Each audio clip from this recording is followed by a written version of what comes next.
Handa ka bang sumugal sa hindi sigurado? Kung ang kapalit ay ang matagal mo nang inaasam. Sa buhay ay nagsiset tayo ng mga bagay-bagay na gusto nating standards kumbaga. Pero susunod ka pa rin ba sa standard na sinasabi ng isipan mo kung iba naman ang sinasabi ng puso mo? Sa kwentong ibabahagi sa atin ng ating kabarangay na si Laika ay maaring makarelate tayo sa napakaraming pagkakataon na nagbigay tayo ng standards ukol sa mga gusto natin sa ating mga buhay. Nasunod ba natin ang mga ito? Sabay-sabay nating alamin sa ating kwento ng pag-ibig, buhay at pag-asa sa nangungunang Barangay Love Stories. Dear Papa Dudut, lahat meron na, ako na lang ang wala. Hanggang kailan ba ako maghihintay? Ako nga pala si Laika, 35 years old, isang nurse galing sa ibang bansa. 5 taon din akong nurse sa Middle East. Netong 2019 lamang nang magpa siya akong umuwi na sa Pilipinas for good. Hindi ito madaling desisyon lalo pat malaki talaga ang kinikita ko sa ibang bansa bilang nurse. Pero mas nanaig ang kagustuhan kong makasamang muli ang aking pamilya. Kahit papaano ay may ipon na rin naman ako. Pwede nang pagsimula ng negosyo kung gugustuhin ko. 10 buwan na rin simula nang makauwi ako. Siguro ay hindi na kaya ng katawan ko ang nakatambay lang, kaya netong mga nakaraang buwan ay nagsimula na akong maghanap ulit dito ng trabaho. Kahit na alam kong mababa lamang ang sweldo, ayos lang. Ang mahalaga ay pag natapos na ang trabaho ko, sa pamilya ko na ako uuwi. Sa totoo lang ay medyo nakakaluwag-luwag na rin naman kami sa buhay. Graduate na kaming lahat na magkakapatid. Kaya rin naman nagdesisyon na akong umuwi ng Pilipinas. May 3 cute na pamangkin ako sa pangalawa kong kapatid. Yung pangatlo naman namin ay bagong kasal. Yung bunso naman ay 2 taon na rin sila ng girlfriend niya. Tama, ako ang panganay at tama rin kayo. Ako na lamang ang nananatiling single sa aming 4. NBSB ako. Sa edad kong 35 ay hindi pa ako nagka-jowa. Siguro nga ay pihikan talaga ako. Kaya naman tuwing magkikita-kita ang mga tito at tita ko ay halos ayokong magpakita dahil pare-pareho lamang ang mga tanong nila. Kailan ka mag-aasawa? Nakakapagod na rin sagutin lalo na kung hindi mo naman alam ang sagot. Kung minsan ay naiinip na rin ako. Lalo na kapag may family gathering. Madalas ay napapalibutan ako ng mga couple dahil nga ako lang naman ang single. May mga pagkakataon din na napapatanong na rin ako kung kailan ba darating yung para naman sa akin. At dahil wala pa naman ay pinili ko mag-focus na lamang muna sa paghahanap ng trabaho. Sa kabutihang palad naman ay nakapasok ako sa isang lokal na ospital sa aming bayan. Kasagsagan pa rin ang pandemya kaya naman kahit na tila delikado pa ay pinatulang ko na. Hindi ko na rin kasi kayang tumambay lang sa bahay. Pagkatapos ng 2 linggong pag-aasikaso ng requirements ay nagsimula na rin ako. Nakakapanibago lalo na at maraming kailangang sundin na protocols bilang pag-iingat. Tuwing uuwi ako sa bahay, diretso na akong naliligo. Mahirap nang malusutan ng virus. Senior citizen na rin kasi pareho ang aking mga magulang.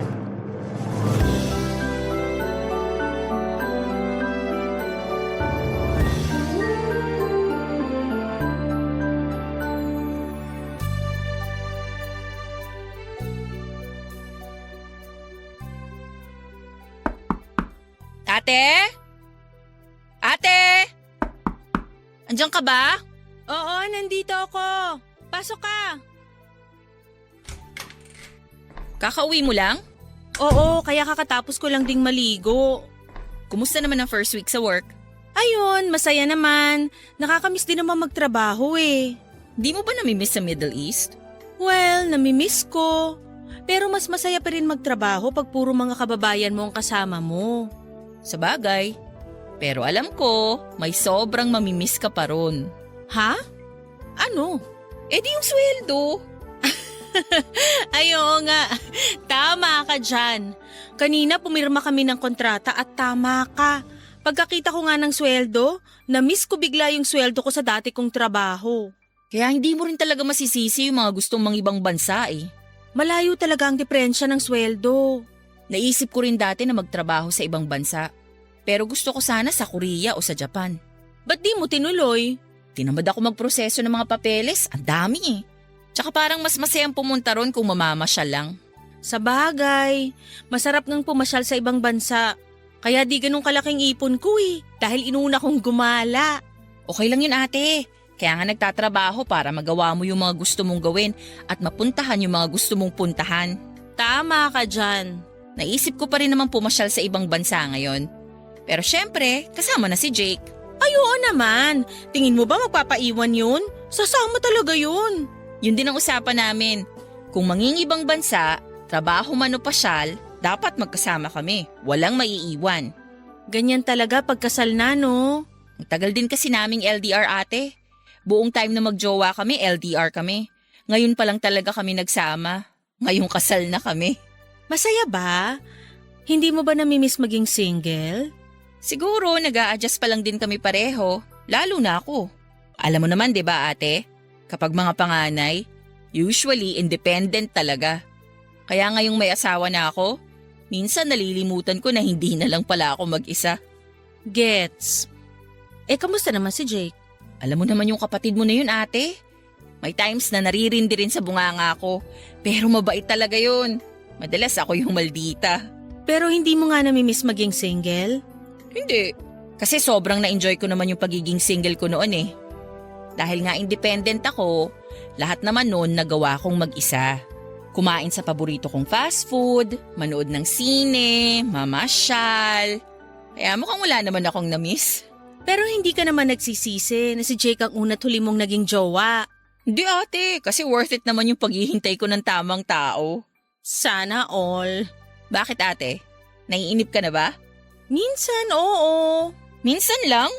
Sabi mo nga, kapag panganay ka, independent ka. Marami na rin naman akong nagawa nang ako lang mag-isa. Alam mo yung parang sobrang na-enjoy ko na yung pagiging single. Kaya may mga times talaga na napapatanong na rin ako. Cupido, kailan kaya yung sa'kin?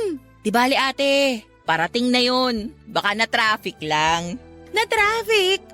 Baka naubusan ng gasolina, tapos di na nakabili kasi nagmahal na gasolina. Paano na ako nito? Huwag ka mag-alala ate. Darating at darating din siya. Tiwala lang. Ay, baka naman dapat ko nang simulang tanggapin na magiging matandang dalaga na ako. Ang aga pa ate para ideklara yan. Ayan lampas na ako sa kalendaryo pero wala pa ring dumadating. Lahat kayo meron na. Basta ate, hindi ako nawawalan ng pag-asa. Nararamdaman kong parating na siya. Kung sino man siya, sana nga. At sana naman bilis-bilisan niya at medyo naiinip na ako. Alam mo ate, gutom lang yan. Baka kailangan mo lang kumain. Siguro nga, kanina pa nga kumakalamsik mura ako eh. Di bale, magluluto na ako. Wow, anong lulutuin mo? Dahil dito kami magdi-dinner ng asawa ko, adobong sitaw. Yun yung paborito niya eh. Okay, sige. Pero, idlip muna ako ha. Sige ate, katukin na lang kita kapag kakain na. Ipag ko si Grace at bagong kasal sa pangatlo kong kapatid. Nakilala ko siya noong magkaibigan pa lamang silang dalawa. At doon pa man ay botong-boto na ako sa kanya. Panay na rin kasi ang kantsaw sa kanila noon. Kaya kahit dati pa ay hipag na ang pabirong tawag ko kay Grace. Kaya nang maging sila na talaga ng tuluyan ay isa ako sa mga sobrang natuwa. At pagkalipas ng 2 taon, nagpakasal na rin sila. Dito sa probinsya namin nakatira si Grace at nung una, dito sila sa bahay tumutuloy. Pero makalipas ang ilang buwan ay bumukod na rin sila. Hindi rin naman kalayuan dito sa bahay kaya paminsan-minsan ay dito sila ni Jay kumakain. Nagpapasalamat ako na kahit papaano nakakakwentuhan ko si Grace. Halos lahat ng kaibigan ko ay nasa ibang lugar sa Pilipinas o kaya naman ay nasa ibang bansa na. Ngayong nandito na rin si Grace ay siyang madalas kong makausap tungkol sa iba't ibang bagay. Kahit na mas matanda ako sa kanya ng ilang taon ay marami rin akong natututunan sa kanya. Marami kaming napagkakasunduan dahil pareho kaming panganay, Papa Dudut. Sa kanya ako nagsasabi ng mga nagiging problema ko. Madalas ay sa kanya rin ako kumukuha ng mga payo. Medyo strict na lang si Grace pero masaya rin kasama dahil medyo luka-luka rin.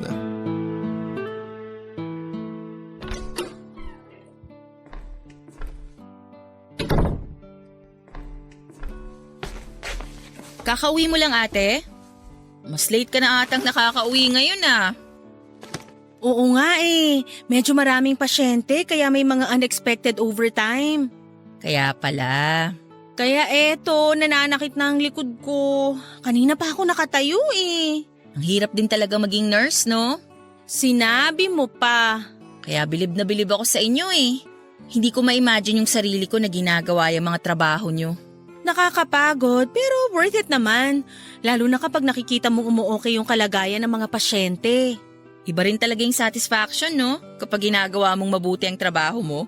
Oo, pero nakakainis kapag ginagawa mo naman ng mabuti yung trabaho mo pero may mga taong nanggugulo lang. Ay, mukhang malalim yung hugot na yan ate ah. Hindi para sa akin yung hugot na yun. Naalala ko lang yung bago naming katrabaho. Nakakaawa, madalas kasing pagtripan ng mga senior niya. Ay, pwede ba yun? Dapat hindi, pero may mga walang hiya na ginagawa pa rin eh. Kawawa naman yung pinagtitripan. Kaya nga, kaya ayun, lagi nagsusumbong sa akin si Erwin. Ah, Erwin. So lalaki to. Hindi ko ba nabanggit na lalaki si Erwin? Hindi mo nabanggit yung pangalan, kaya hindi ko agad naisip na lalaki. Basta ang sabi mo lang nun, may bago kang katrabaho. Eh ayun na nga, mabait na bata rin kasi, kaya madalas na pagkakaisahan eh. Bata talaga? Oo, bata. 25 years old pa lang eh. Ate, hindi na rin bata yun. Kumpara sa akin, bata pa siya. Ate, hindi naman halatang 35 ka, no? Sinasabi mo lang yan kasi maghipag tayo. Di kaya. Di ba laging ang napagkakamalang mas matanda sa'yo si Jake? Sa bagay. Totoo naman kasi. Kaya sigurado ako, hindi ka rin mukhang mas matanda ron sa Erwin na yun. Hoy, bakit ganyan ang ngiti mo? Bakit? Ano bang meron sa ngiti ko? Parang may ibang sinasabi eh. Wala naman ate. Nakikinig lang ako mabuti sa kwento mo tungkol kay Erwin. Naku, sinasabi ko na nga ba eh. Alam ko na yung nasa isip mo. Kung ano man yan, mali yan. Wala mo nang sinabi ah. Kilala ko na yung mga ngiti na yan. Naku Grace, hindi pwede. Hindi siya pasok sa standards ko. Ay, hindi ba pasok sa banga si Erwin? Hindi. Unang-una, mas bata siya. Hindi lang 1 o 2 taon. 10 taon eh. Ate, ano ka ba? Age doesn't matter na ngayon. Tsaka sabi ko nga sa'yo, hindi naman halata sa mukha mo yung edad mo. Basta. Ayoko ng mas bata.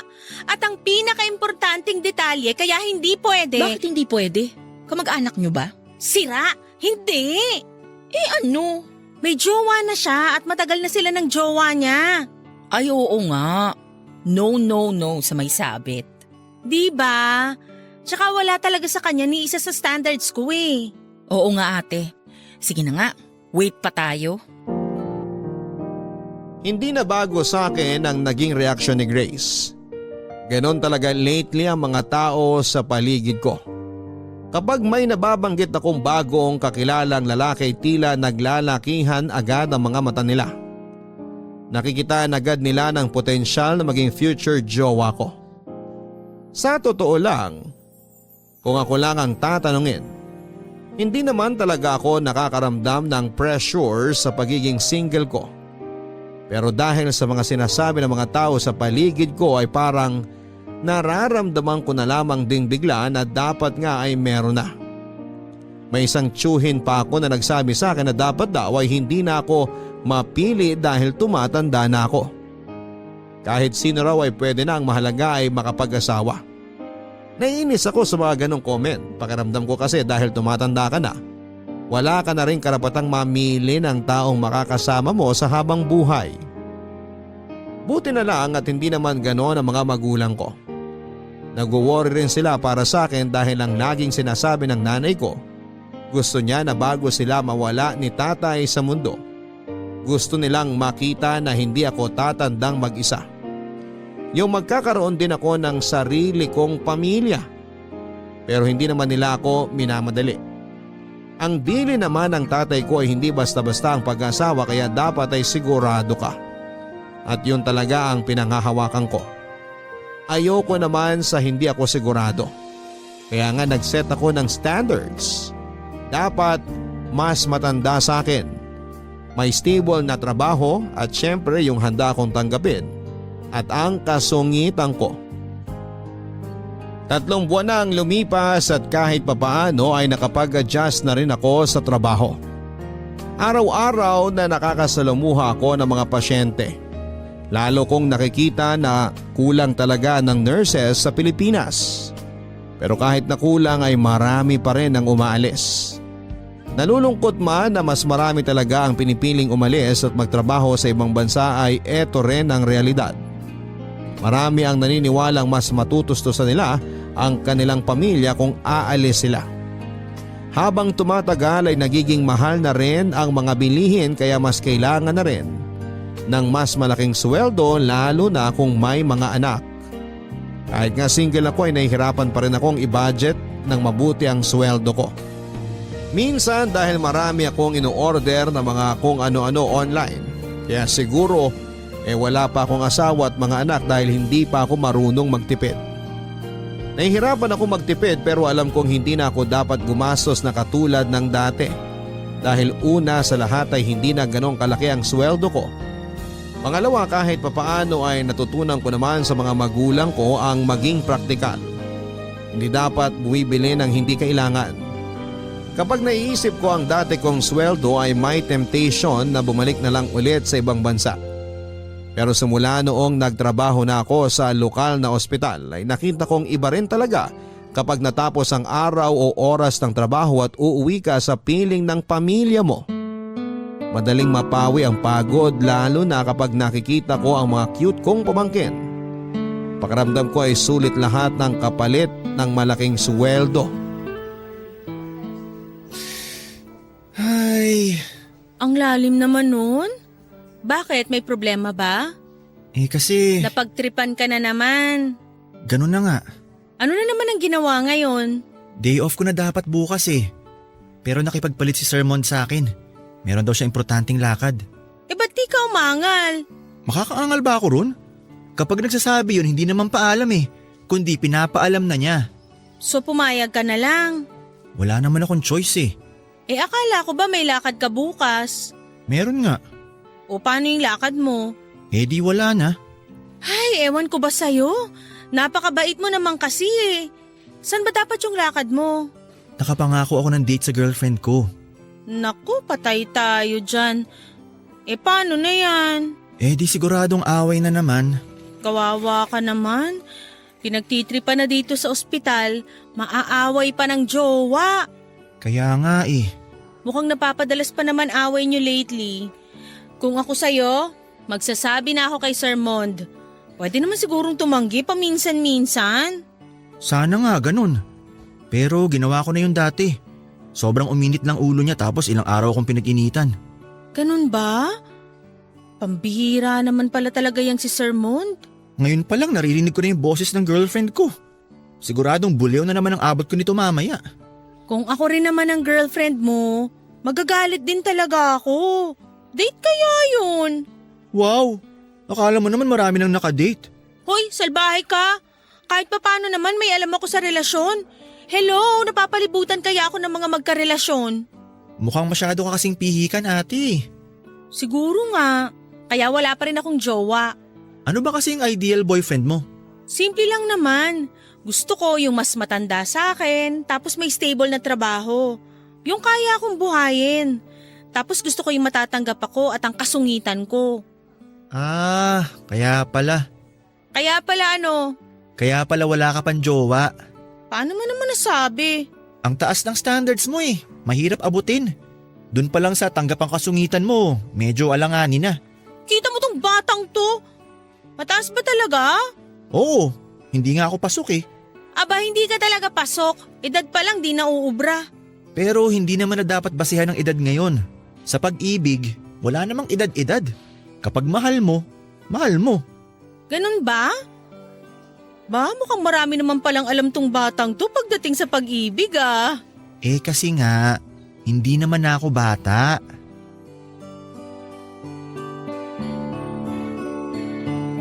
Bilib din talaga ako rito kay Erwin kahit na mas bata siya sa akin ng 10 years. Minsan nararamdaman kong pantay lang naman ang maturity level namin. Nauna lang ako kay Erwin ng 1 linggo sa pagpasok sa ospital kaya halos magka-batch lang kami na pumasok. At sa 3 buwan namin sa trabaho ay naging malapit na rin kami sa isa't isa. Hindi ko rin alam kung bakit pero magaan ang loob ko sa kanya. At ganon din naman siya sa akin kaya nga ako madalas niyang sumbungan sa tuwing napagkakaisahan siya ng mga senior niya. Masyado rin naman kasi siyang mabait kaya madalas ay naaabuso. Hindi katulad ko na likas na masungit. Meron siyang long time girlfriend at sa pagkakaalam ko ay 5 taon na sila.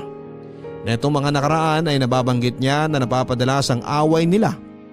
Pero sabi ko sa kanya, kung ako rin ang girlfriend niya ay wala na siyang panahon sa akin, ganoon din ang gagawin ko. Minsan mami ang tawag niya sa akin dahil ako ang isa sa mga pinakamatanda sa batch namin. Siya naman ang pinakabata kaya bunso ang tawag namin sa kanya. Pero kahit na siya ang pinakabata sa amin ay hanga ako sa maturity niya. Yung pasensya at pangunawa niya ay sadyang ibang level. Lalo pa akong bumilib sa kanya nang malaman ko kung gaano siya ka-maalaga sa kanyang pamilya. So, ano nang plano natin, ate? Plano saan? Grabe, ang busy mo na talaga. Ano ba kasi yon? Eh di ba malapit na yung birthday mo? Ay, oo nga pala. Huwag mo sabihin nakalimutan mo. Ganun na nga, nawala sa isip ko. May birthday nga pala ako. Kawawa naman ang ate namin. Napaka-busy, nakalimutan na ang sarili niyang birthday. Sinabi mo pa. Ano bang gusto mong gawin sa birthday mo? Sa totoo lang, wala akong maisip. Type mo bang lumabas o dito na lang sa bahay? Dito na lang sa bahay para mas tipid. Tama ka dyan, ate. Mas tipid dito sa bahay. Tsaka matagal na rin akong kinakantsawan ng mga katrabaho ko. Gusto raw nila makapunta dito sa bahay. Bakit naman?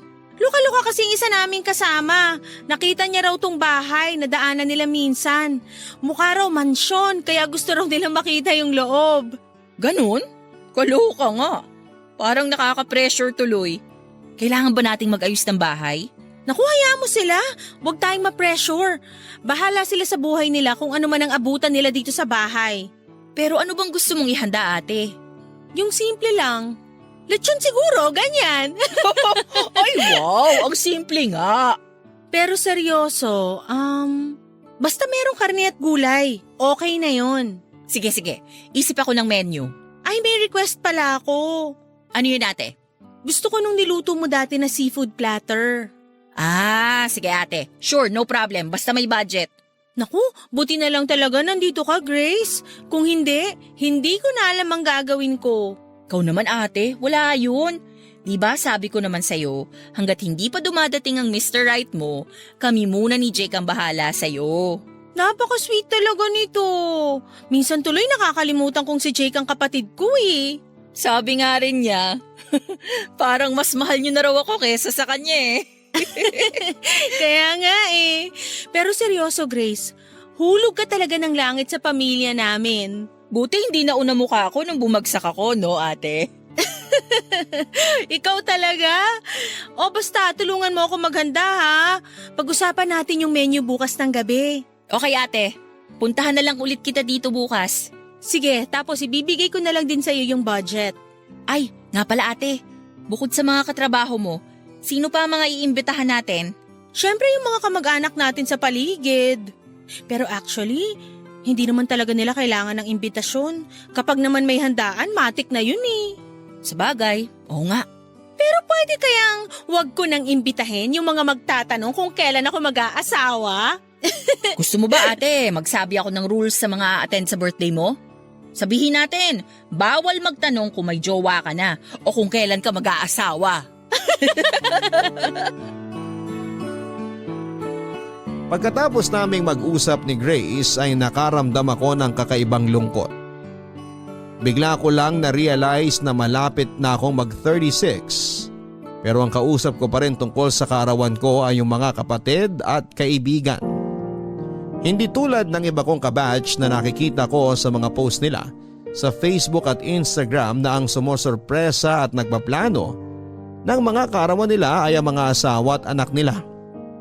Masaya naman ako dahil meron akong supportive na family, pero may mga ganitong pagkakataon na napapahiling ako na sana dumating na yung taong para sa akin.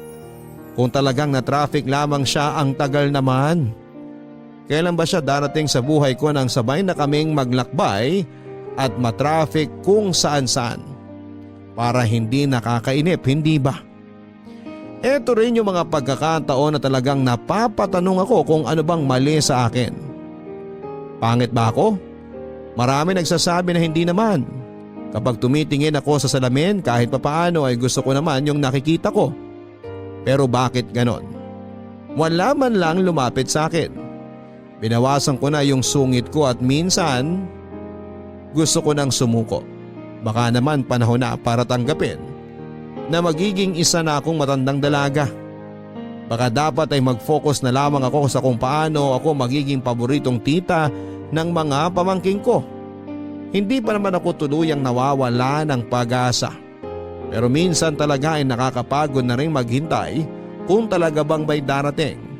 Paano kung wala, Papa Dudut? Dumating at lumipas ang aking kaarawan. Tulad ng inaasahan ko ay hindi ako nakaligtas sa mga tanong na kailan na ba ako mag-aasawa? Kailan na ba ako magpapakilala ng idadagdag sa pamilya? Kahit naiinis na ako ay purong ngiti at tawa na lamang ang sinagot ko sa mga tanong. Pinigilan ko ang aking sarili ko na tanungin sila kung kailan ba sila magsasawang magtanong. Naipakilala ko rin kay Grace sa mga katrabaho ko nung araw na yon. Panay ang kantsaw nila na malaki na raw pala talaga ang bahay namin. Na hindi ko na raw kailangan magtrabaho dahil mayaman naman kami. Ang hindi nila alam ay marami rin ang mga naging sakripisyo ng aking mga magulang para maipaayos ang aming bahay. Ngayon lang din halos natapos yung ibang parte ng tahanan namin. Sa paglipas din ng mga araw at buwan ay lalo pa kaming naging malapit ni Erwin. Napapadalas na ang pagka-chat namin sa isa't isa. Nagugulat ako minsan na kahit nakauwi na kami, panay pa rin ang pagtatanong nito sa akin kung anong ginagawa ko o pinagkakabalahan ko habang nasa bahay ako. Dahil sa dalas naming magkausap ay tila may kakaibang emosyon ang napupukaw sa akin. Isang damdaming alam kong hindi dapat.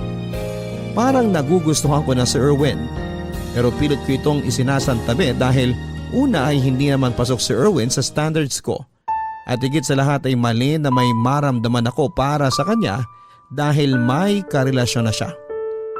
Kaya nung minsan ay para lang matigil na rin ang mga nasa isipan ko ay nagpa siya akong mag-send sa kanya ng mensahe na maglilinaw ng lahat.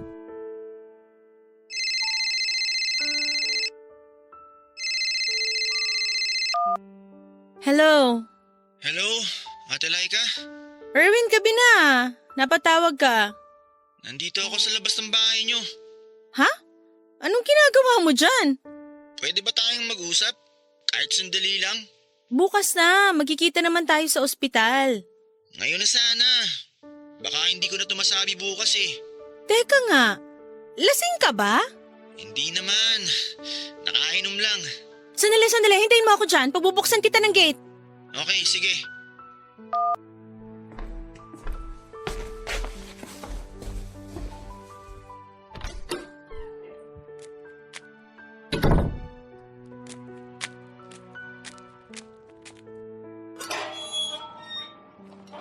Ate Laika! Shh! Ay, Huwag kang maingay. Tulog na yung mga tao dito. Saka mukhang tulog na rin yung mga kapitbahay.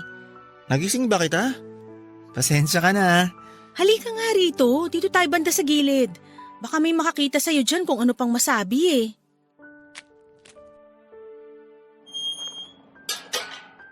Sorry talaga kung naabala kita. Ano ba kasi yun, Erwin? Talagang pumunta ka pa rito eh, mukhang may tama ka na. May tama nga ako. Sa'yo.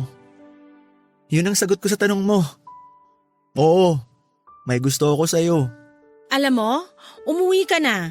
Bukas na lang tayo mag-usap kapag hindi ka na nakainom. Nakainom lang naman ako pero malinaw pa ang isip ko. Kinailangan ko lang uminom ng konti para lumakas ang loob ko. Alam mo, mali ito eh. Sinubukan ko namang pigilan pero talagang gusto kita. Mahal na kita. Pero Erwin, may girlfriend ka na. Hindi ko na siya mahal. Ikaw nang mahal ko.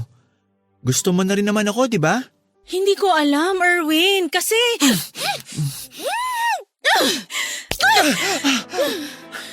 Sorry. Hindi ko sinasadya. Ano bang ginagawa mo?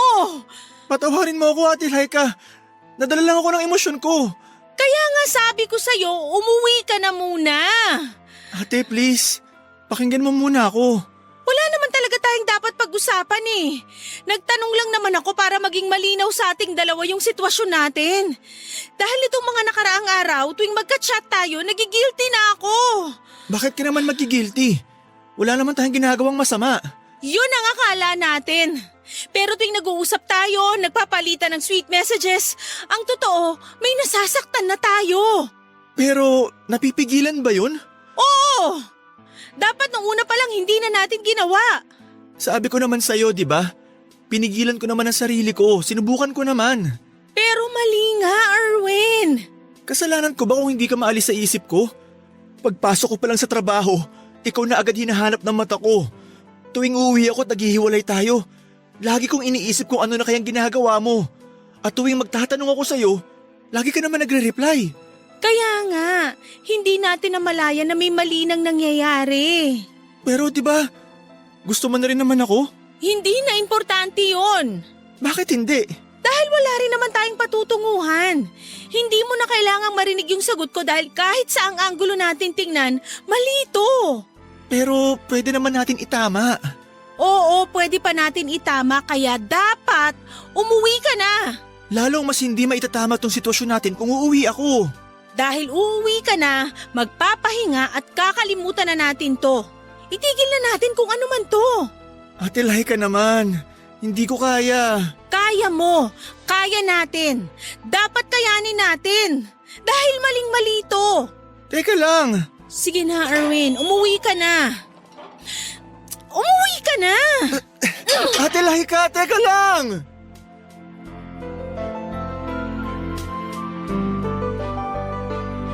Gulong-gulo ang isipan ko pagkatapos ng pag-uusap namin na yon ni Erwin. Alam kong nakainom siya ngunit ramdam ko rin ang senseridad niya sa mga salitang binitawan niya. Ang lalo pang nagpadagdag ng gulo ng isipan at damdamin ko ay ang memorya ng sobrang saglit na paglapat ng mga labi ni Erwin sa labi ko.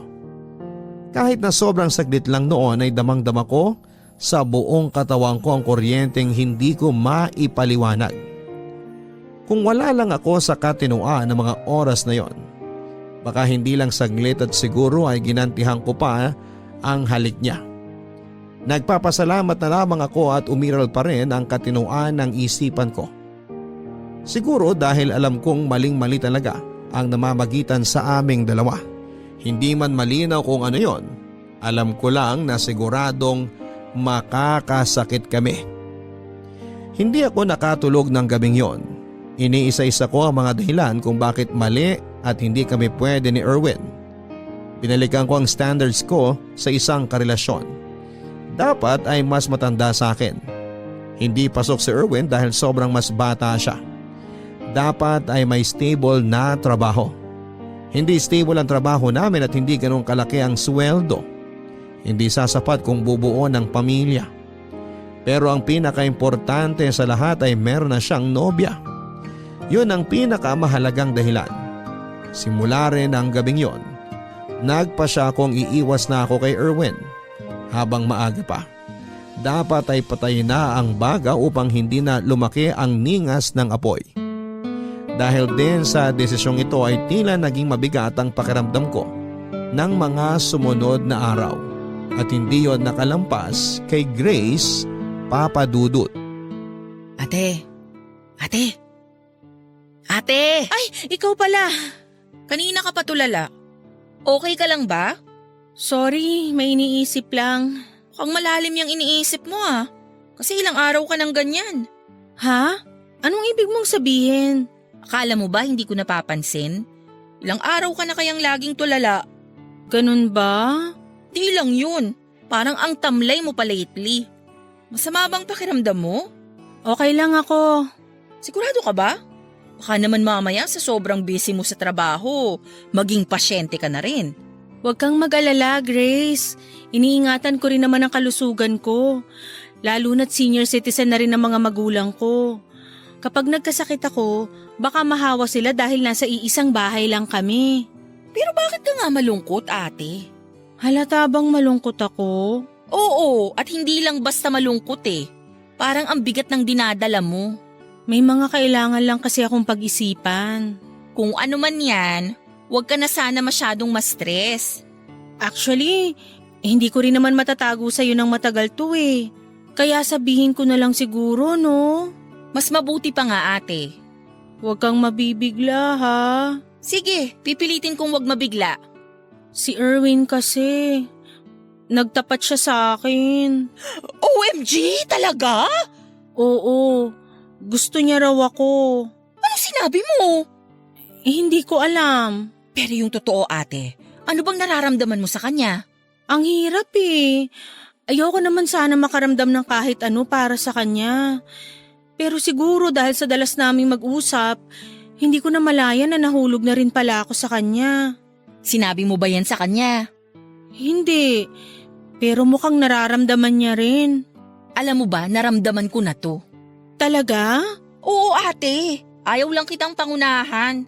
At gusto ko talaga na manggaling sa'yo kung sakaling tama nga ang kutob ko. Bakit? Ano bang kutob mo? Noong mga pagkakataon na madalas mo nang nababanggit sa mga kwento mo si Erwin, medyo naramdaman ko na may iba sa'yo. Pero nag-aalangan akong sabihin sa'yo kasi nga, sabi mo ayaw mo naman ng mas bata. Kaya pinagpalagay ko ng baka mali ako. Sana nga, Grace. Sana mali ka na lang. O ano ng plano mo ngayon? Hindi ko rin alam kung ano ang plano ko, pero pinaalalahanan ako ni Grace sa sitwasyon namin. Istrikta si Grace at ayaw niya talaga ng mga sitwasyon na may cheating. Technically, Papadudut ay hindi naman kami nag-cheat ni Erwin sa girlfriend niya dahil wala naman kaming ginagawang dalawa. Maliban lang doon sa halik na napigilan ko naman. Pero emotionally hindi namin may tatanggi na meron ng attachment sa aming dalawa. Pero sabi nga ni Grace, ang tamang gawin talaga ay umiwas dahil may karelasyon na si Erwin. Ayoko naman talagang makasira ng relasyon.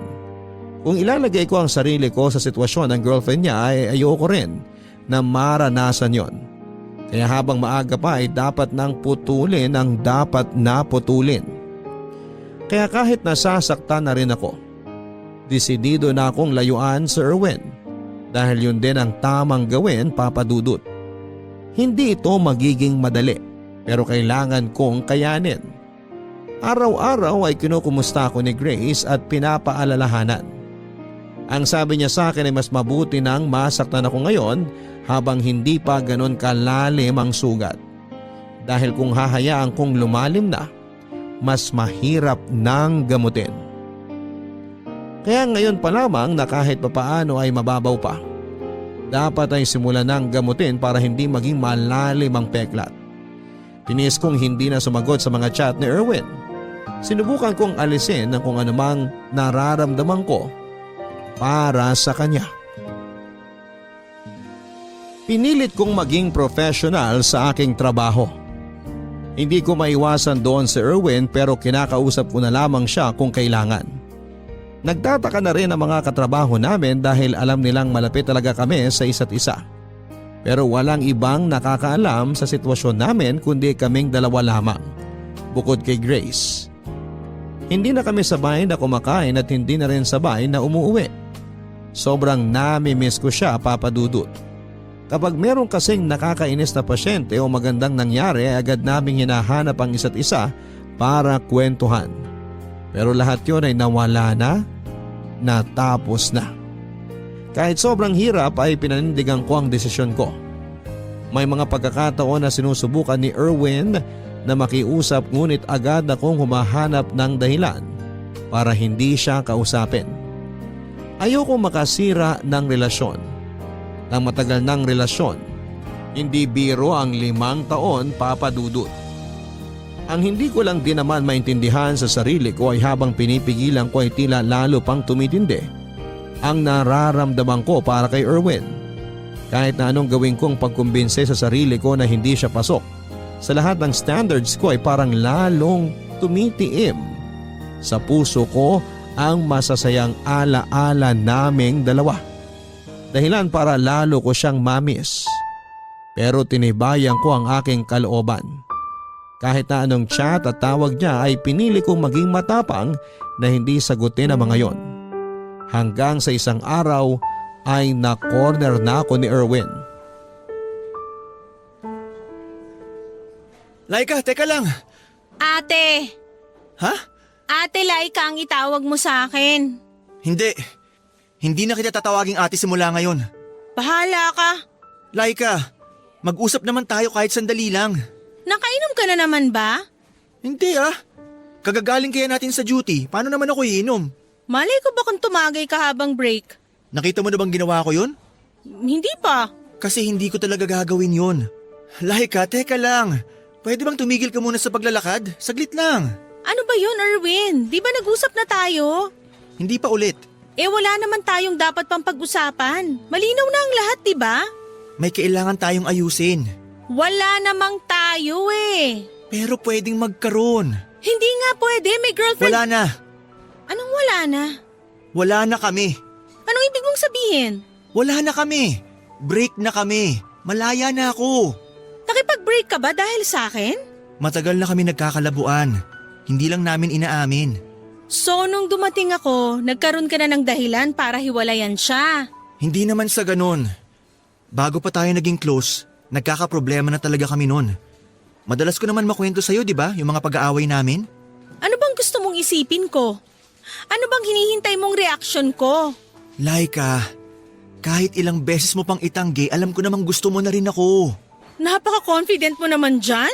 Hindi nagsisinungaling ang mga mata mo, Laika.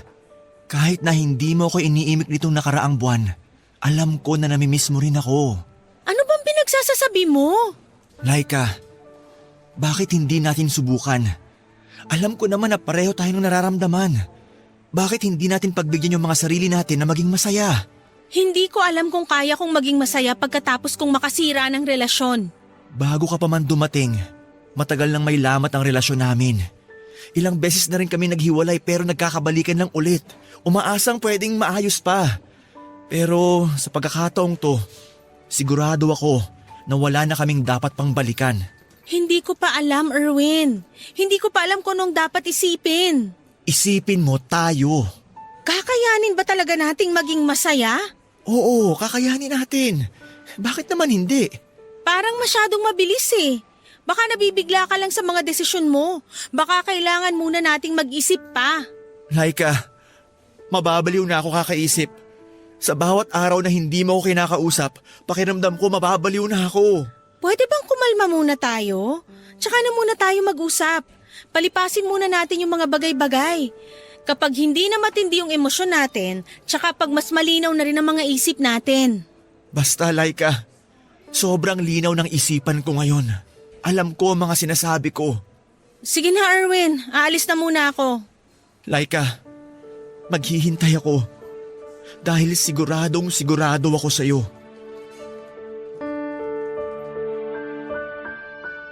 Hindi na maalis sa isipan ko ang mga sinabi ni Erwin sa akin. Pero kahit sinabi niya na break na sila ng girlfriend niya ay hindi ako naging masaya. Parang nakonsensya pa nga ako at pakiramdam ko kasi ako ang dahilan ng pagkasira ng relasyon nila. Kahit na sinabi niyang matagal nang may problema, hindi ko pa rin maiwasang isipin na nakadagdag ako doon. Naisip ko rin namang 5 taon din sila at hindi naman basta-basta yon. Kaya kahit na anong pagmamakaawa ni Erwin na kausapin ko ulit siya, ay hindi ko pinansin. Araw-araw ang pagsisend niya ng mga messages. Halos araw-araw din ang attempt niya na pagtawag. Basta nakauwi na kaming galing duty ay nagsisimula na siyang mag-message.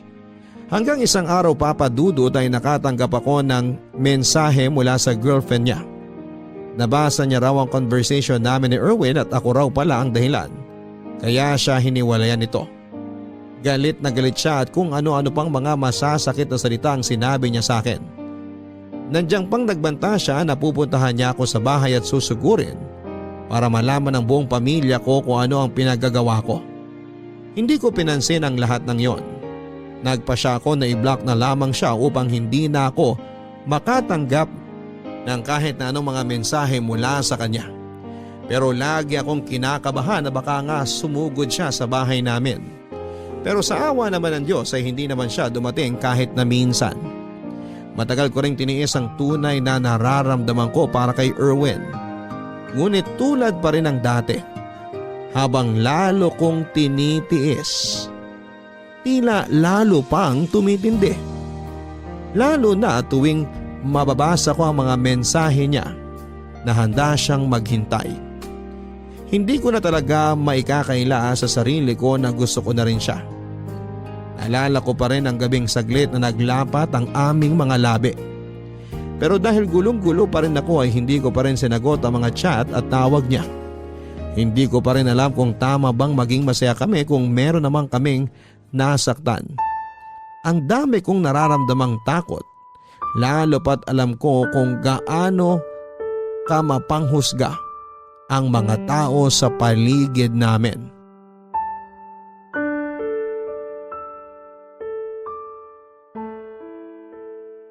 Kumusta ba ate? Naguguluhan pa rin ako, Grace. Alam kong mahirap yan ate, pero sana kayanin mo. Break na sila. Ha? Sinong nakipag-break? Si Erwin. Teka lang, huwag mong sabihin… Hindi naman daw ako ang dahilan. Matagal na rin daw na may problema yung relasyon nila. Ano bang nararamdaman mo? Parang nakukonsensya ako. Pakiramdam ko kasi ako ang dahilan kaya tuluyan silang nagkahiwalay. Pwede namang totoo na may problema na talaga sila. Madalas mo ngang makwento no na laging nagkukwento sa'yo si Erwin tungkol sa mga away nila. Hindi ko na rin alam ang dapat isipin. Minessage din kasi ako nung babae eh. Ha? Anong sinabi niya sa'yo? Kung ano-ano. Ako raw ang dahilan kaya sila nagkahiwalay. Nasusugurin daw niya ako dito sa bahay. Sinabi mo ba yan kay Erwin? Hindi. Dahil matagal na kaming hindi nag-uusap. O mas tama sigurong sabihin na matagal ko na siyang hindi kinakausap. Pero kung magpapakatotoo ka ate, ano bang nararamdaman mo para kay Erwin? Sobrang nahihirapan na ako, Grace. Dahil habang tumatagal na tinitiis ko, lalo lang tumitindi yung nararamdaman ko para sa kanya. Ayoko naman talaga sana eh, pero ang hirap naman pigilan ng puso ko. Kung break na sila, ano pa bang kinakatakot mo ate? Natatakot akong magkamali eh. Natatakot akong mahusgahan. Dahil mas bata siya. Dahil dyan at wala naman talaga siya sa standards ko. Paano kung magkamali ako? Paano kung masaktan din ako? Hindi ka pa ba nasasaktan ngayon? Ayun na nga eh. Wala pa man kaming nasisimulan, nasasaktan na ako. Ganyan naman talaga pag nagmamahal ka ate. Para kang sumusugal. Binubuksan mo yung sarili mo sa posibilidad na makasakit at masaktan. Ayoko rin namang may pagsisihan. Bakit ka naman magsisisi? Paano kung ito na pala yung pagkakataon na matagal ko nang hinihintay? Paano kung siya na pala talaga? Tapos pinalampas ko pa?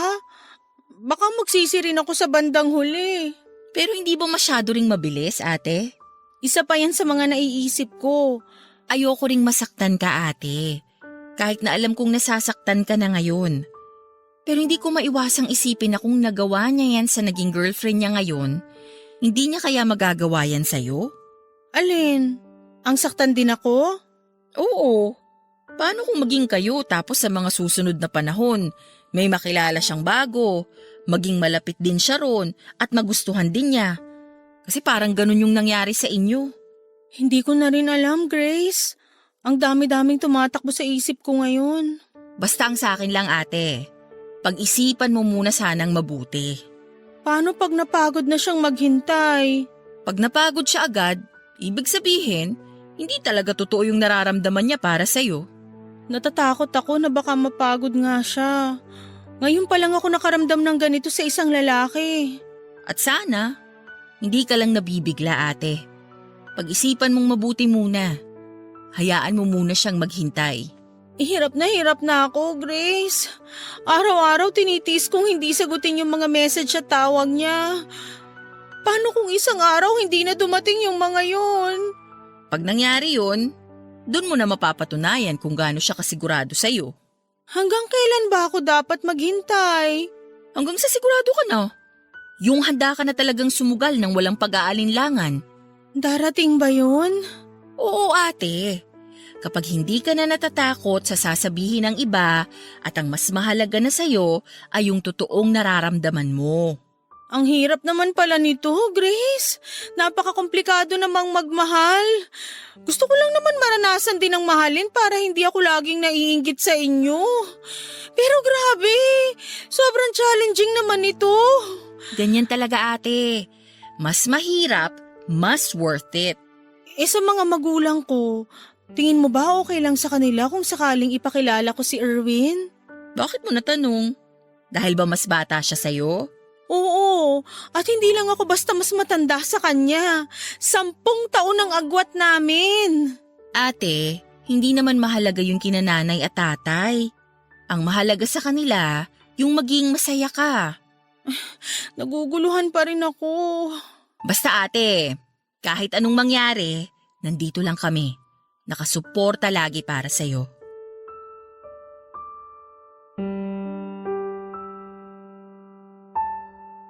Sobrang magulo ang isip ko na mga panahon na yon. Isang buwan din muna ang pinalipas ko bago ko kinausap si Erwin. Sa loob ng isang buwan na yon ay hinanda ko na ang sarili ko. Kung sakaling mapagod siya at tumigil na, ay tatanggapin kong hindi talaga kami para sa isa't isa. Araw-araw niya akong minemessage at nanindigan siyang handa niya akong hintayin hanggang sa kaya ko na siyang kausapin at maging malinaw na ang isipan ko. Kaya naman ang sobrang sigurado na ako sa nararamdaman ko ay sinagot ko na rin si Erwin. Hindi man siya yung katulad ng inaasahan ko. Hindi pasok sa standards ko.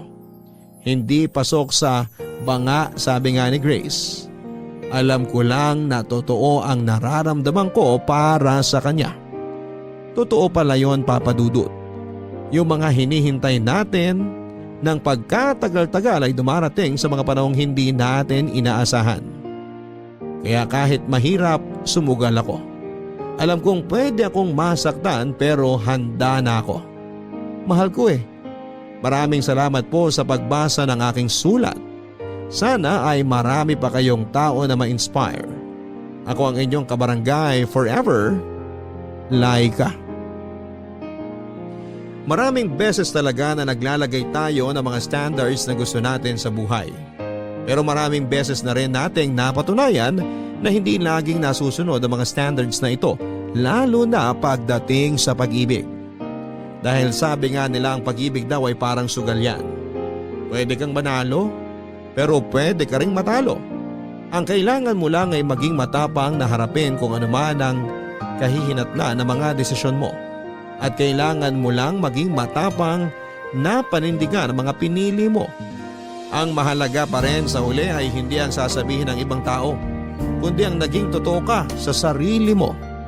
Hanggang sa muli mga kapuso, ako po si Papa Dudut sa mga kwento ng pag-ibig, buhay at pag-asa sa Barangay Love Stories number 1. May iba sa atin na naniniwala na ang kaligayahan ay matatagpuan sa piling ng taong tinitibok ng puso natin. Kahit ang totoo ay hindi naman natin kailangan na umasa sa iba para maging totoong masaya. Ikaw kapuso, minsan ka namang nagmakaawa para mahalin ka ng taong mahal mo.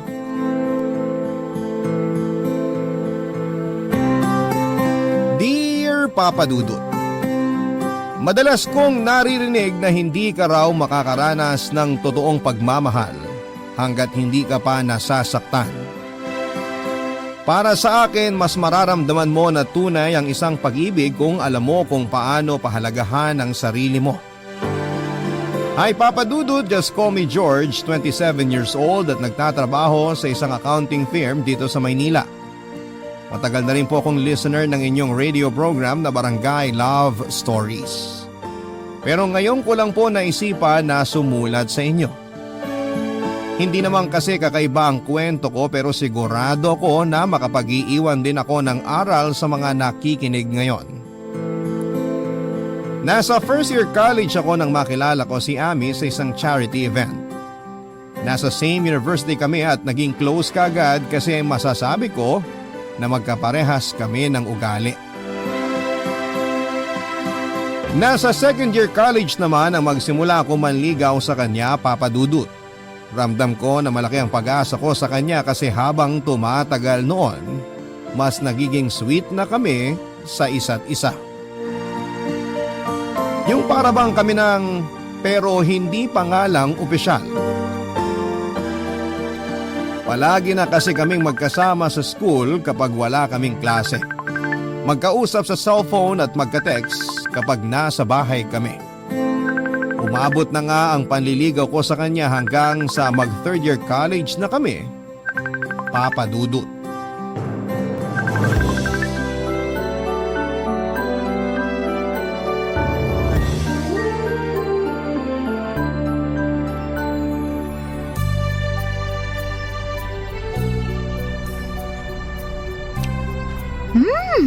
Ang sarap naman itong macaroni salad na gawa mo, George. Naks, salamat at nagustuhan mo, Ami. Sobra! Ano ba nilagay mo dito? Hindi nakakaumay yung lasa, ha? Wala naman akong special ingredient na nilagay dyan. We, hindi nga. Alam mo, gumagawa rin naman ako ng macaroni salad. Pero bakit hindi naman ganito kasarap? Baka kasi ang nilalagay mo lang nakahalo ng mayonnaise, condensed milk. Bakit? Ano pa bang dapat na ihalo dun? Pwede mo siyang haluan ng heavy cream o kaya all-purpose cream para hindi masyadong matamis o maasim. Saka maganda rin ang magiging texture ng dressing ng salad. Oo nga, no? Minsan kasi napapasobra rin sa asim o tamis yung salad na ginagawa ko tapos malabnaw pa. Kaya nga mas okay na lagyan mo ng mga ganong cream para mag-balance ang lasa nila. Yun kasi ang pangontra sa asim. Tapos hindi pa ganong katamis. Alam mo, ang dami ko talagang natututunan sa'yo pagdating sa pagluluto. Hindi naman. Konti lang din naman ang alam ko. Anong konti?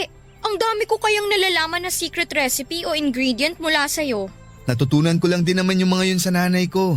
Kasi mahilig siyang magluto. Buti ka pa. Si mama kasi walang kahilig-hilig magluto.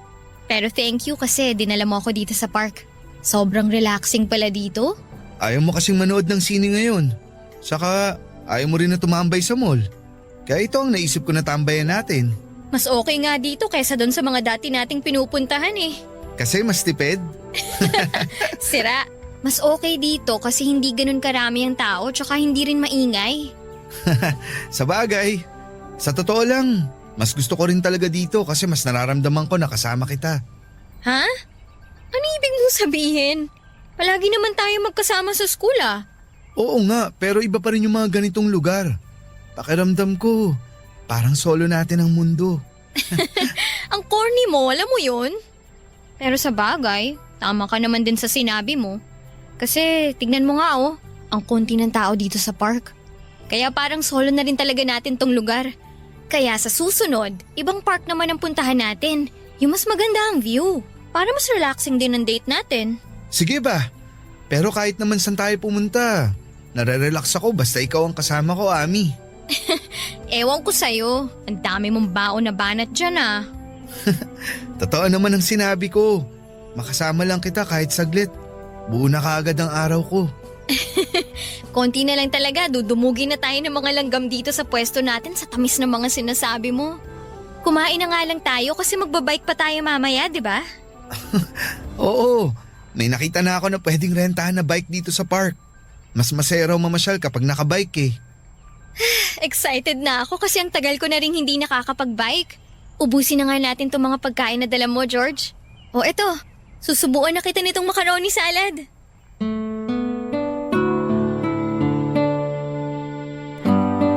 Papadudot akala ng ibang mga kaibigan ko ay may relasyon na kami ni Ami. Kasi nga madalas nilang nakikita na sweet kami sa isa't isa. Pero sa tuwing tatanungin nila ang estado namin ng relasyon namin ni Ami ay sinasabi ko sa kanila na magkaibigan pa rin lang kami at nanliligaw pa lang din ako sa kanya noon. Nagtataka sila kung bakit hindi pa ako sinasagot ni Ami. At sa totoo lang ay medyo naiinip na rin ako pero syempre hindi ko yon pinapakita kay Ami. Wala rin naman ako magagawa dahil sabi nga ni Ami, hindi pa siya handa na pumasok sa isang relasyon. Ang mahalaga para sa akin noon ay madalas kaming magkasama at nararamdaman ko na malaki ang pag-asa ko sa puso niya. At sabi nga niya, may hinihintay lang daw siya na sign bago niya ako sagutin. Ang dating nun sa akin, gusto niya rin ako pero mas gusto niya pang makita na seryoso ako sa kanya, Papa Dudut.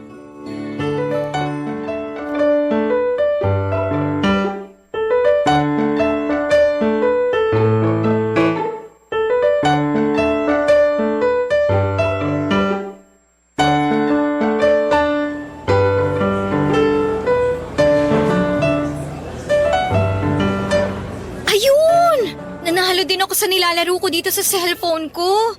Sakto kasi malapit na rin palang magsimula ang klase namin. Sasabihan na nga sana kita na may 7 minutes ka na lang bago ang klase nyo. Mabuti natapos ka na dyan sa nilalaro mo. Naaliw kasi ako masyado dito sa bagong game na dinownload ko. Makapag-ayos na nga ng mga gamit ko. Nga pala Ami, may gagawin ka ba bukas? Bukas? Mga anong oras? Mga lunchtime siguro. Kung lunchtime, wala naman kasi sa umaga ko sasamahan si mama na mag-grocery. Bakit? Anong meron? May nakita kasi ako na bagong bukas sa Korean restaurant dun sa mall. Mahilig ka sa mga Korean food, di ba? Tara, dun tayo mag-lunch bukas. Sige, tara. Libre naman ako ng lunchtime. Okay, sunduin nila kita bukas. Hi George! Hi Ami! Hello, Leo.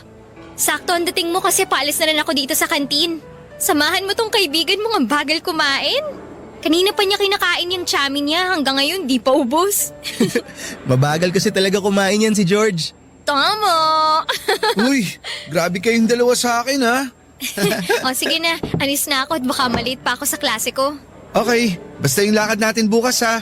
Opo, hindi ko kakalimutan. Sige na, mauna na ako sa inyong dalawa. Bye! May date kayo bukas ni Ami? Oo, itatry namin kung masarap dun sa nakita kong bagong bukas na Korean restaurant sa mall na malapit dito. Fan nga pala ng Korean movies at series yang si Ami no? Sinabi mo pa, kaya nga pati mga Korean food naging hilig na rin niya eh. George, matanong ko lang ha. Wala ka bang naririnig tungkol dyan sa nililigawan mo? Naririnig? Anong ibig mong sabihin? Sa totoo lang, medyo nagulat nga ako nang makita ko kayo dito na magkasama eh. Ha? Bakit naman?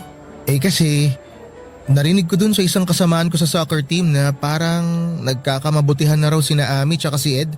Yung badminton player dito sa school natin. Ay nako Leo, huwag ka nga masyadong nagpapaniwala sa mga ganyang chismis. George, alam mo naman na hindi ako mahilig maniwala sa mga ganong chismis. Kaya lang kasi, Ano? Bakit hindi mo matuloy ang sinasabi mo? Kasi nga parang nakita ko si Ami tsaka si Ed sa plaza nung isang araw. Magka-holding hands silang dalawa. Uy bro, bakit hindi ka na nagsalita dyan? Wala naman kasi akong dapat sabihin. Sa'yo na nanggaling na hindi ka naman sigurado na silang dalawa nga ang nakita mo. Kaya ang mabuti pa, umorder ka na ng pagkain mo. Kasi dumadami na ang estudyante dito sa kantin.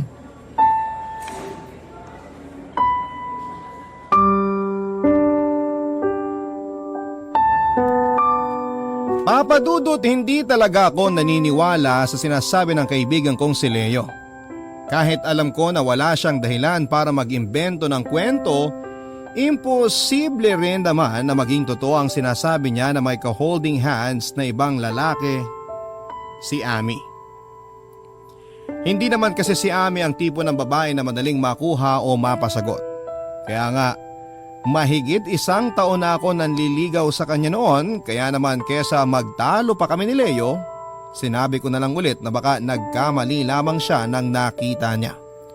Na hindi si Ami yung nakita niyang babae. Malakas na kasi talaga ang pakiramdam ko noon na malapit na akong sagutin ni Ami. Alam naman kasi natin kapag may pag-asa tayo sa nililigawan natin, hindi ba, Papa Dudut? At palaging pinaparamdam sa akin ni Ami na hindi masasayang ang mga effort na ginagawa ko para sa kanya. Pinangahawakan ko yung mga pasaring niya na gusto niya ako.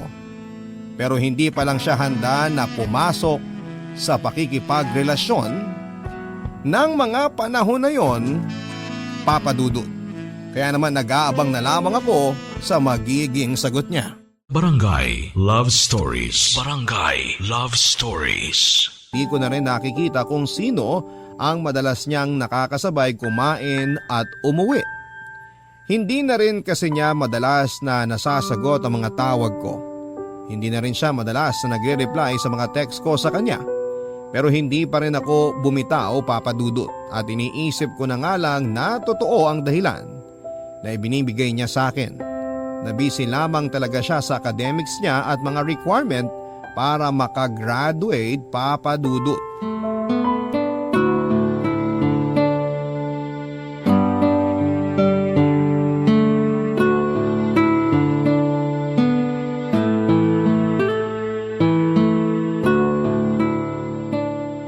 Ami!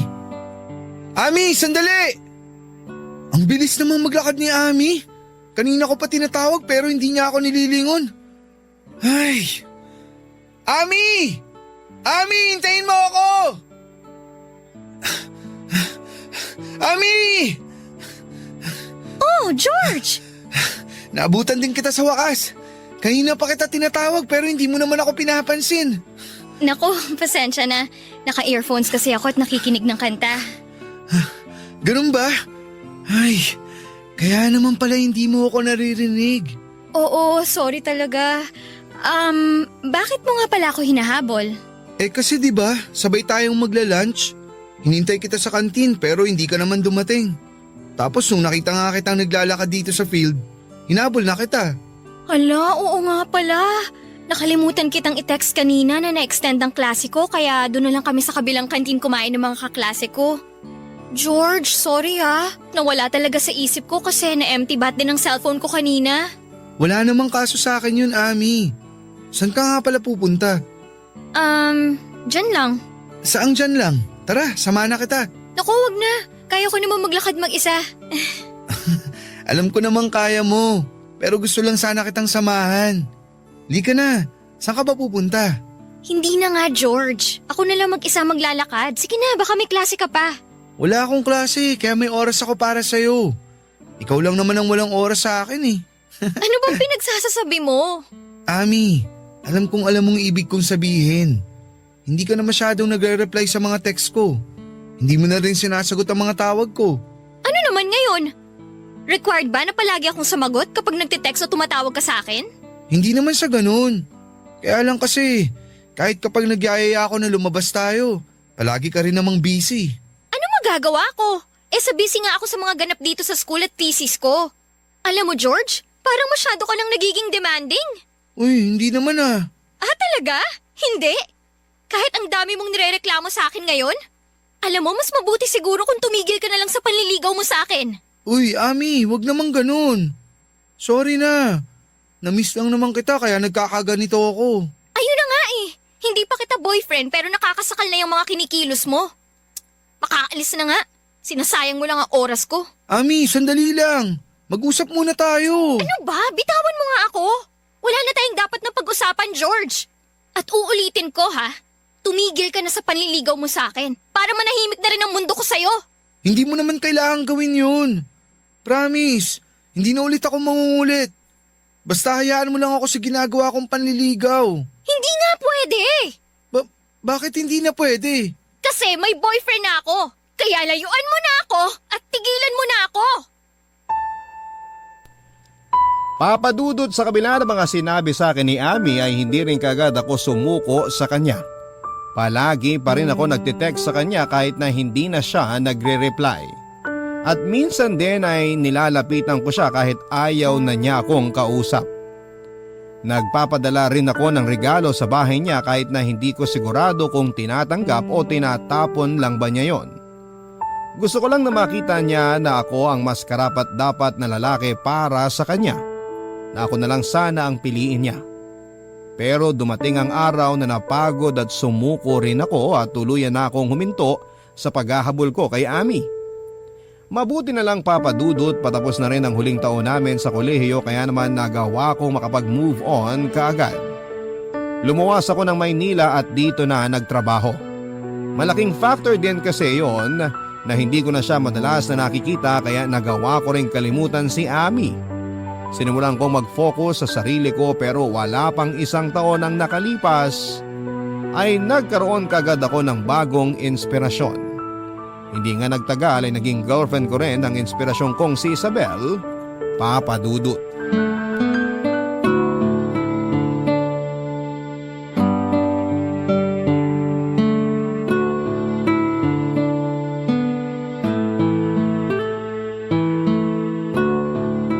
Tao po! Tao po! Sino kaya yung kumakatok sa labas?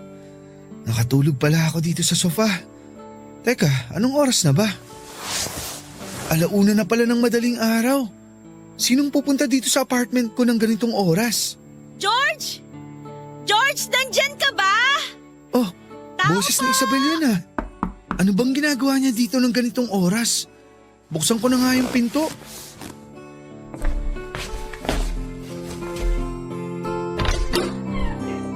Oh, sweetie! Anong ginagawa mo dito? Ay, mabuti naman at binuksan mo na tong pinto. Kala ko umalis ka kanina kaya walang tao dito sa apartment mo eh. Alam mo naman kapag ganitong oras, nandito lang talaga ako. Lika, pasok ka. Salamat. Ano bang meron at napasugod ka dito ng ganitong oras? Saka, bakit parang ang laki naman ng bag na dala mo? Sweetie, ang totoo, lumayas na ako sa bahay namin. Ha? Bakit mo naman ginawa yun? Magkausap lang tayo kanina sa cellphone bago ako matulog.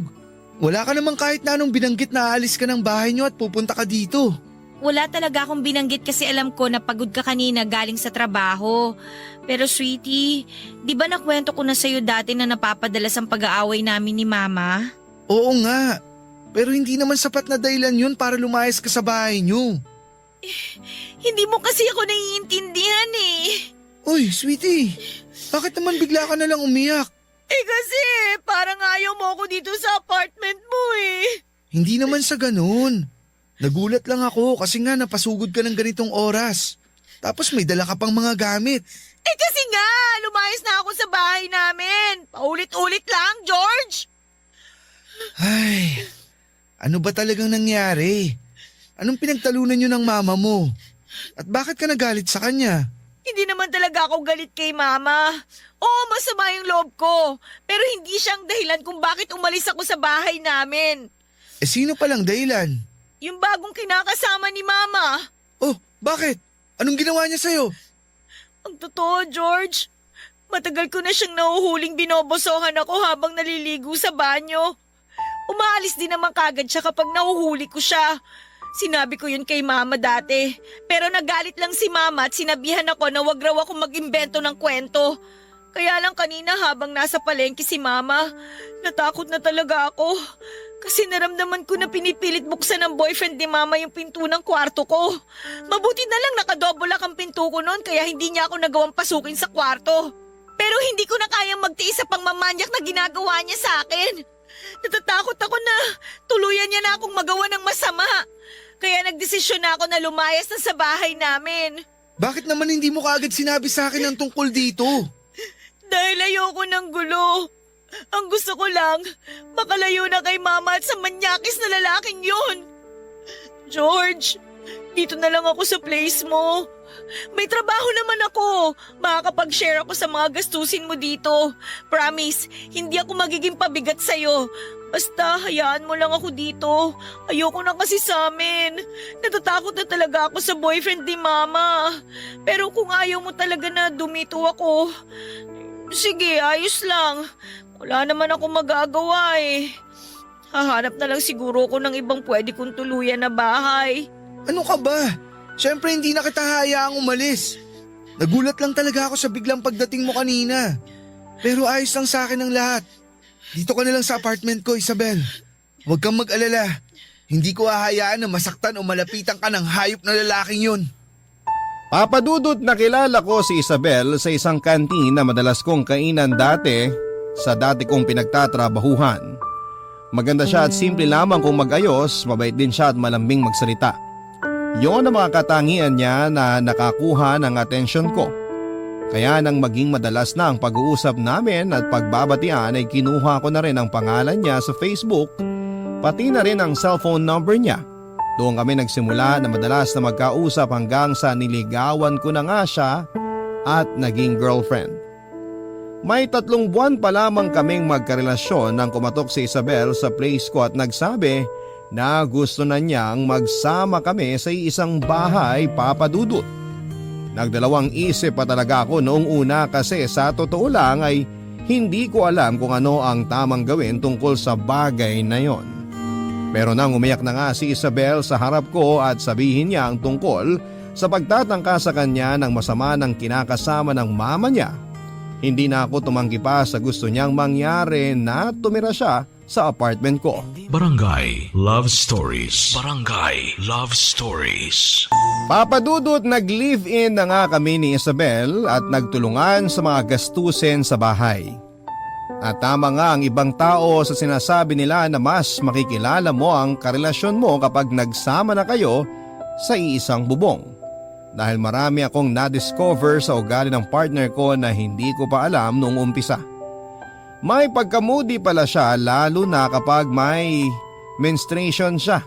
Mabilis ding uminit ang ulo niya kapag bagong gising siya o kaya ay inaantok. Mahilig siyang magluto pero tamad siyang magligpit ng mga ginamit niyang pagluto. Ayos lang naman sa akin yon dahil ang mahalaga ay alam kong mahal namin ang isa't isa. Papadudot, 4 na buwan pa lang kaming nagsasama nang magbuntis ang partner kong si Isabel. Pareho kaming hindi handa pero pareho rin kaming nangako na magiging mabuting magulang kami sa anak namin. Kaya lang sa 3 buwan ng pagbubuntis ni Isabel ay nakunan siya dahil masyado raw mababa ang kanyang matres. At mula nang mawala ang anak namin, nagbago ang ugali ng partner ko, Papadudot.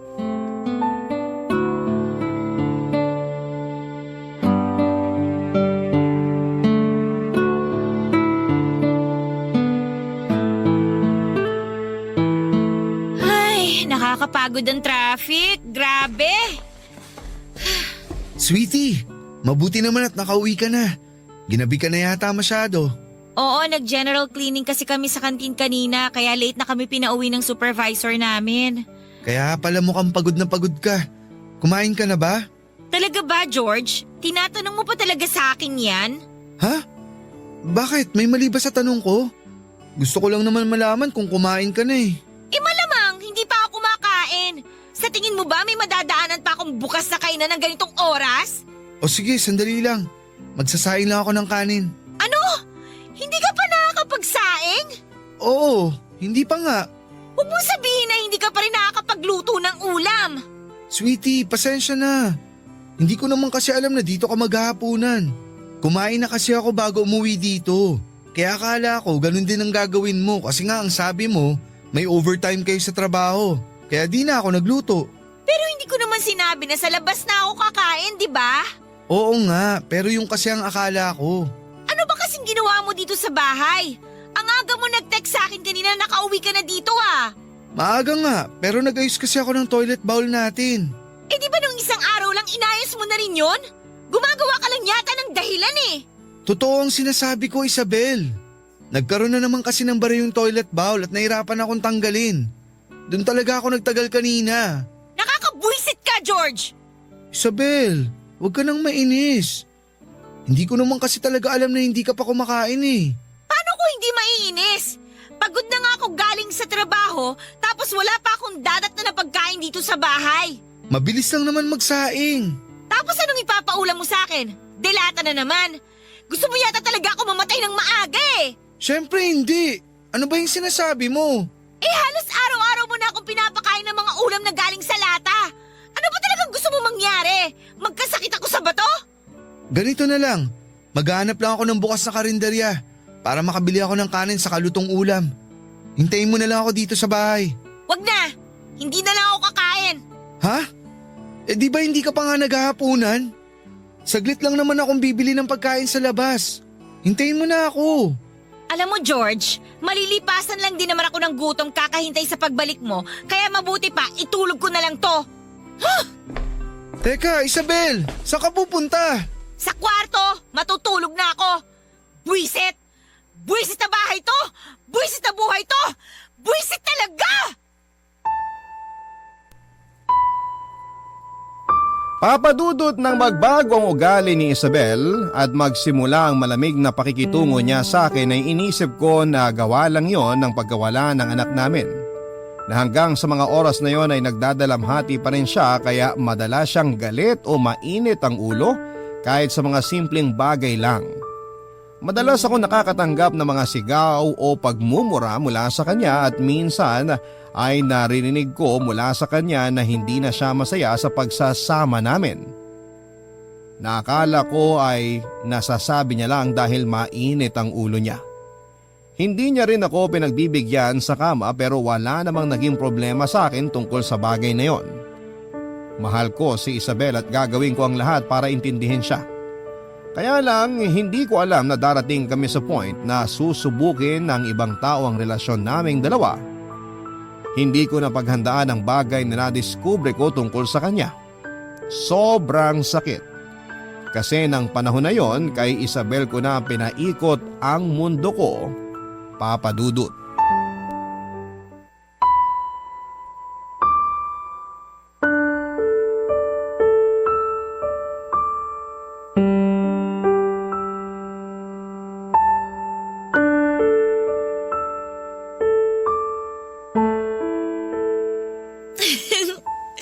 Oo nga.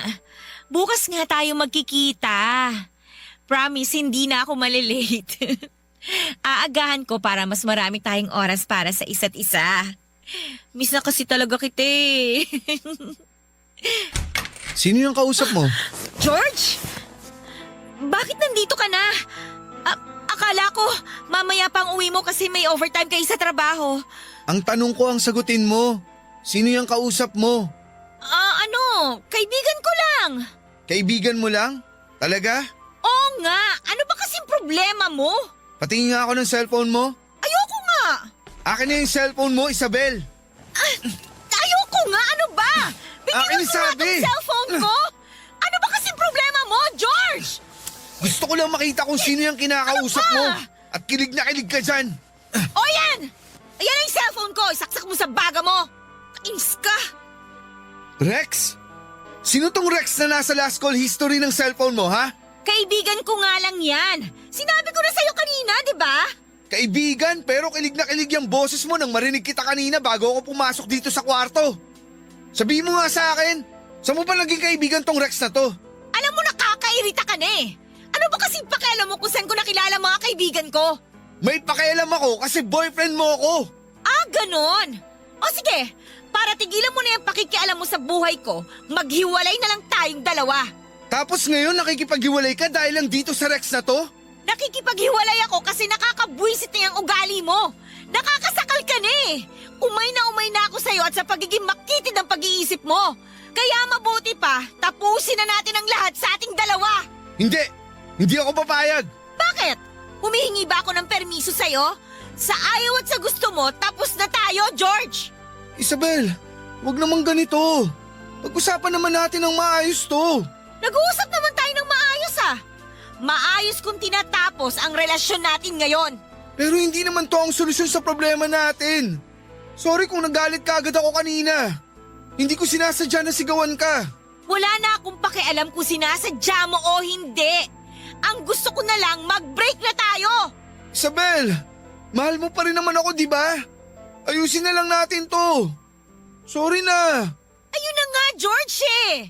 Hindi na kita mahal, kaya nga ako nakikipag-break na sa'yo! Hindi ako naniniwala. Alam ko na mahal mo pa rin ako.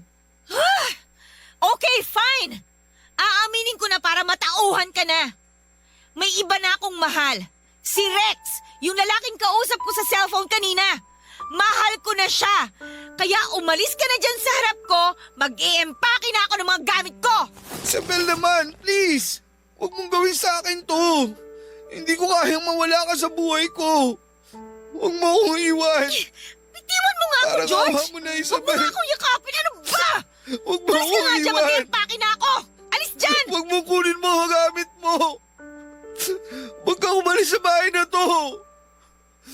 Isabel, kung gusto mo tatanggapin ko na break na tayo. Basta huwag ka lang umalis. Huwag mo lang ako iwan. Nagmamakaawa ako, Isabel. Ayoko umalis ka. Dito ka na lang. Huwag mo akong iwan. Siguro nga Papa Dudut ay marami na akong senyales na nakikita noon na niloloko ako ng partner kong si Isabel. Pero hindi ko lang pinansin ang mga senyales na yon sa labis na pagmamahal na nararamdaman ko para sa kanya. Hanggang sa isampal na nga sa akin ang katotohanan. Pero hindi pa rin ako sumuko at hindi ko siya binitawan, Papa Dudut. Wala mahal ko talaga siya. Kaya sa kabila ng mga sinabi niya sa akin na hindi na niya ako mahal, nakiusap pa rin ako na huwag siyang umalis sa bahay at huwag niya akong iwanan. Pinagbigyan niya naman ako at nagstay pa rin siya sa place ko.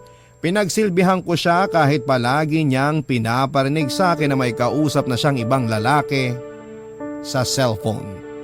At hindi na talaga ako ang mahal niya, Papa Dudut. Doon ko naisip na minsan sa sobrang laki ng pagmamahal na nararamdaman natin para sa isang tao ay nagiging bulag at bobo na tayo. Wala na tayong ibang iniisip noon kundi hindi sana bumalik tayo sa panahon na mahal pa rin tayo ng taong naging dahilan ng pagiging masaya natin. Na sana mahalin ulit tayo ng taong mahal natin pero may mga bagay talaga na hindi na natin pwedeng balikan pa. At may mga pangyayari na hindi na pwede pang magbago. Dahil nagkaroon ulit kami ng pagtatalo ni Isabel nang dalhin niya ang bago niyang boyfriend na si Rex sa mismong place ko. Hindi ko na napigilan pa ang sarili ko at nasuntok ko ng ilang beses si Rex hanggang sa umalis na ito ng bahay. Naiwan si Isabel pero nagsimula na mag-impake ng mga gamit niya na kaagad ko namang pinigilan. At sa ilang beses na pakiusap at pagmamakaawa ko sa kanya na ko ang piliin niya ay hindi yon nangyari, Papa Dudut. Kahit halos humagulhol na ako sa harapan niya at lumuhod ay wala pa rin akong nagawa para pigilan siya sa ginagawa niya. At bago pa nga siya tuluyang lumayas ng bahay ay muli ako nagmakaawa sa kanya. Muli ako nakiusap na doon na lang muna siya sa bahay. Kahit na hindi na kami mag-usap, kahit na hindi na kami magkabalikan, basta makasama ko lamang siya ay sapat na. Sobrang desperado na ako pero wala na akong pakialam pa. Siyempre hindi na niya ako pinagbigyan na tuluyan na niya akong iniwanan. Sa mga sumunod na araw ay nalaman ko kung saang bahay siya tumuloy at pinuntahan ko pa rin siya para muling pakiusapan na magkabalikan kaming dalawa. Doon ko ulit nakita si Rex pero sa pagkakataon na yon ay ako naman ang nabugbog niya. Kaya ko namang lumaban pero hindi ko ginawa lalo na nang harap-harapan itong piliin ni Isabel kesa sa akin. Pinamukha niya na kahit kailan ay hindi na niya ako magagawa pang mahalin. Na hindi na ako lalaking makapagpapaligaya sa kanya. Tinanong ko siya, Papa Dudut, kung ano nga ba ang meron ng lalaking yon na wala ako, ano ang ibinigay nito sa kanya na hindi ko ibinigay. At bakit hindi ako ang pinili niya sa kabila ng mga bagay na naisakripisyo ko para sa kanya. Isa lamang ang naging sagot niya. Mahal niya ang bagong boyfriend niya kaya ito ang pinipili niya. Papa Dudut, may mga pagkakataon talaga siguro na hindi lahat ng bagay na gusto nating makuha ay pwedeng mapunta sa atin at may mga tao na kahit gaano natin kamahal ay hindi na tayo pwedeng mahalin pa pabalik. Mabuti na lamang at sa kabila ng napakalaking pagmamahal ko para kay Isabel noon ay natutunan ko pa rin siyang bitawan at unti-unti ay nabawasan na ang sakit sa dibdib na iniwan niya sa akin hanggang sa tuluyan na rin akong nakapag-move on. Ngayon ay ilang taon na rin po akong single at masasabi ko na masaya ako kahit na wala akong karelasyon. Dahil totoong mas minahal ko ang sarili ko. Ganon pala talaga yon, Papa Dudut. Mas matututunan mong i-appreciate at mahalin ang sarili mo kapag nasaktan ka ng sobra ng dahil sa ibang tao. Dito ko na rin po tinatapos ang sulat ko, ang inyong forever kapuso at kabarangay, George.